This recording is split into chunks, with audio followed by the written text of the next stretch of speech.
소개는 여기까지 하고 조영민 선대위원장님 모시겠습니다. 감사합니다. 네, 불러주셔서 감사합니다. 네, 불러주셔서 이게 제 자리가 따로 있군요. 감사합니다. 네, 일단 네, 제가 오늘 전달드릴 너무 송구하게도 뭐 다들 바쁘신 분들이셔서 그렇지만 제가 여기서 한 8시 55분쯤에 좀 출발을 해야 되는 상황이긴 합니다. 그래서 빨리 마치고 Q&A 좀 진행을 하고 이렇게 말씀 나누면 좋을 것 같습니다. 저희 뭐 공약을 잘 아마 좀 면밀하게 보신 분들은 아시겠지만 저희는 이번에 조금 자극, 그러니까 건강한 뭔가 정치권의 텐션과 자극을 주기 위해서 저희가 여러 가지 기획을 한 부분들이 있습니다. 그래서 그런 부분에 좀 집중해서 여러분들께 설명을 드리려고 하고요. 저는 제 소개를 조금만 덧붙이면 너무 소개 잘해주셨지만 주로 1년 중에 산타모니카에서 한 8, 9개월을 근무를 하고 있습니다. 미국 쪽에 저희는 더 많이 투자를 하고요. 한국에는 저희 펀드 중에 한 20% 정도만 투자를 하는데 그 업무를 계속 해오다가 어느 날 후보님하고 삼겹살 소주를 마시다가 좀 큰 이제 결정을 하셨고 그래서 근데 그런 방식보다는 이런 방식으로 좀 어프로치를 하면 좋을까 서로 얘기를 하다가 그러면 조금 도와줄 수 없겠냐 그래서 제가 한국에 이렇게 오래 머문 적이 처음인 것 같습니다. 그래서 6월 10날까지 제가 머물고 그 이후에는 전 생업을 사랑하기에 그다음에 다시 미국에 들어갑니다. 근데 그때까지 우리 사랑하고 존경하는 동생이지만 아무튼 우리 후보님을 돕기로 한 거는 하나였습니다. 양당에 계신 리더십이요. 지금 보시면은 저는 원래 다 편하게 말씀드리면 새누리당, 한나라당, 국민의힘까지 쭉 좀 지지를 해오던 사람입니다. 그냥 편하게 어떻게 보실지 모르겠지만 그냥 편하게 말씀드리겠습니다. 저희 부모님하고도 그랬고요. 그런데 윤석열 정부 들어오면서 희한한 의사결정들을 몇 가지를 보면서 그때부터 부모님과 평행선을 달리면서 굉장히 힘든 논쟁과 토론을 아버지와도 했었고 후보님의 결정들이라든지 이런 부분에 대해서는 저럴 수밖에 없었구나 저때 이런 것들을 이해하면서 지금까지 왔습니다. 근데 하나 말씀드리고 싶은 것은 제가 이걸 도와드려야겠다라고 딱 결정하게 된 거는 이준석 후보님의 포트폴리오랑 청사진이 그게 제일 make perfect sense 했었다. 그게 make sense 했다. 그게 하나 있었고 또 하나는 지금 제가 지지하던 보수의 리더십의 그 사고 체계가 작동되고 있지 않는 것처럼 보여졌습니다. 민주당은 마찬가지고요. 민주당에서 하는 내용들을 지금부터 좀 설명을 드려보겠습니다. 저는 지금 요 한 1, 2주 기간 동안 TV 토론이라든지 아니면은 지금 남은 3, 4일도 되게 소중한 그 세 분의 후보님들을 인터뷰하는 국민들이 인터뷰하는 기간이라고 생각을 하거든요. 이게 저분들 중에서 누가 대통령이 될 거냐 이게 중요한 게 아니고 저 세 분 중에서 우리나라를 2025년부터 2030년까지 선진국을 유지하는 수준이 아니고 더 강한 선진국으로 만들 수 있느냐 없느냐에 면접을 봐주셔야 되는 거고 우리가 모시고 일할 분을 찾는 게 아닌 거다라는 거죠. 그런 측면에서 오늘 이야기를 좀 들어주시면 좋을 것 같습니다. 그래서 면밀히 봐야 되는데요. 저는 구글에서 9년 동안 재직하면서 제가 면접관을 트레이닝하는 일도 했습니다. 전 HR 업무는 아니었는데 전 일반 개발과 비즈니스 팀에서 일을 했는데 구글의 사람들을 뽑을 때 면접 보는 그 사람들은 HR 사람들이 아닙니다. 실제 팀장들이라든지 임원들이 바로 1대1 면접을 보는데요. 저희의 목적은 뭐였냐면은 그 당시에 멍청한 애들을 걸러내는 겁니다. MIT 나왔는데도 멍청한 애들 많고요. 똑똑한 사람들이 훨씬 많지만 하버드 나왔는데도 공부 학습을 멈추면 멍청해집니다.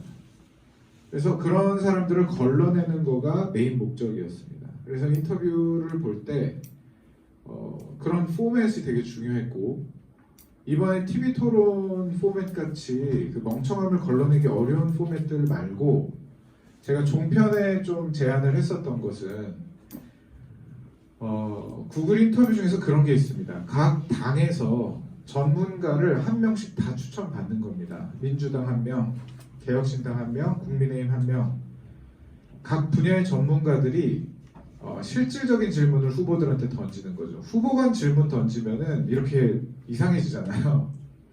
그래서 각 당에서 전문가를 뽑아서 질문을 던져서 멍청함을 걸러내는 것.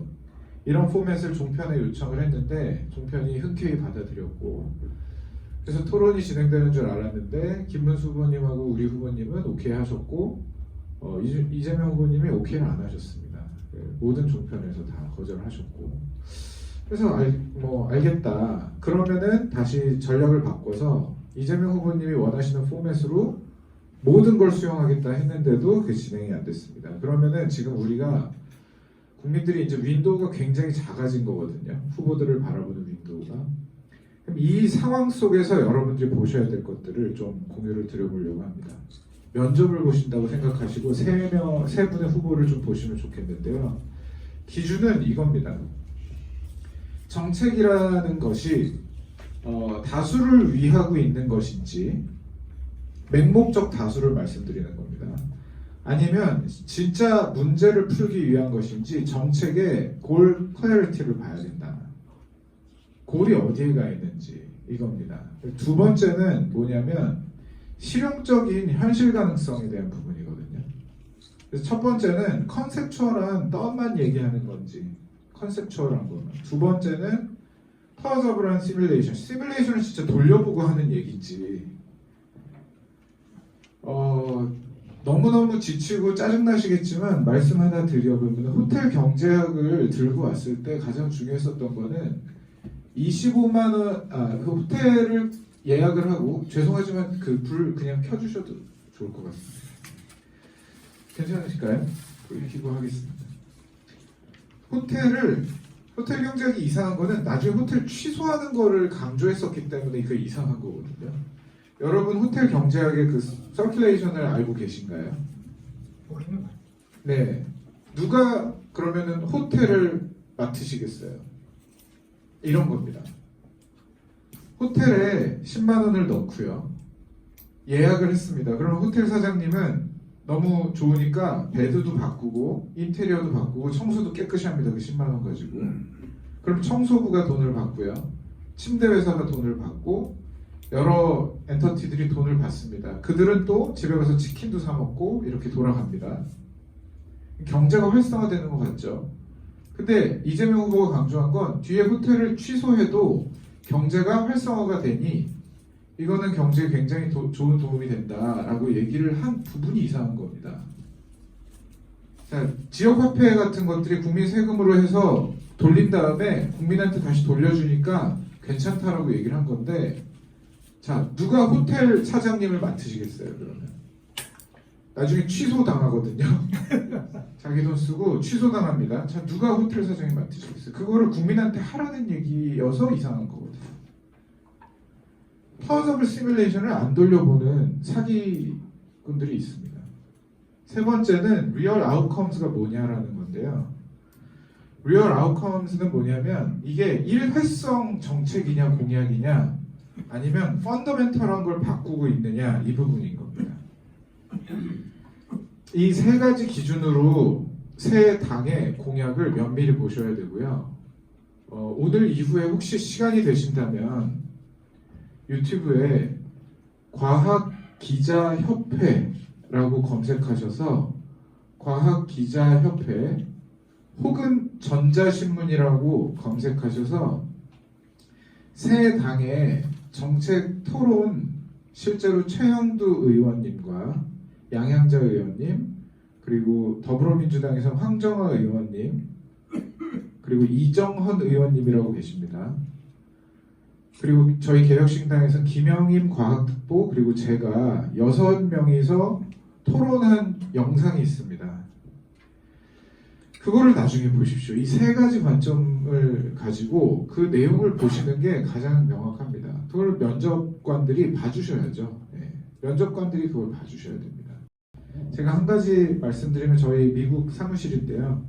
제가 미국에서 근무할 때 제일 올 연초에 가장 흥미로웠었던 점이 많은 분들이 대체 이 사람은 누구냐 많이 물어보는 분이 계십니다. 이미 뭐 자료에 있지만 세종대왕님을 엄청 많이 물어봅니다. 요새 미국에서 이분께서 왜 다시 유명해지셨냐면 우리나라 국민들이 한글의 우수성을 몇십 년 동안 얘기를 해왔는데요.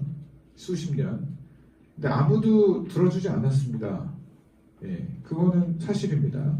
글로벌 사람들이 아무도 인정을 안 했었어요. 근데 이번에 작년 연말부터 올해 초까지 드러난 것이 뭐냐면 AI가 전 세계 언어를 다 학습을 했는데 가장 먼저 습득을 완료했습니다. 한글을. 그래서 과연 이 언어가 어떻길래 영어는 그렇고 프렌치도 그렇고 여러 가지 언어들 중에서 압도적으로 빠르게 습득했을까? 이게 궁금하여 많은 분들이 대체 이 언어를 누가 만든 거냐 해서 제가 이 사진을 보여줬더니 너무 놀라는 거예요. 너무 옛날 사람이어서 600년 전에 돌아가신 분인데 왜냐하면 디자인이 예스럽지가 않아서 이제 그래도 언어 중에서 가장 최신에 만들어진 겁니다.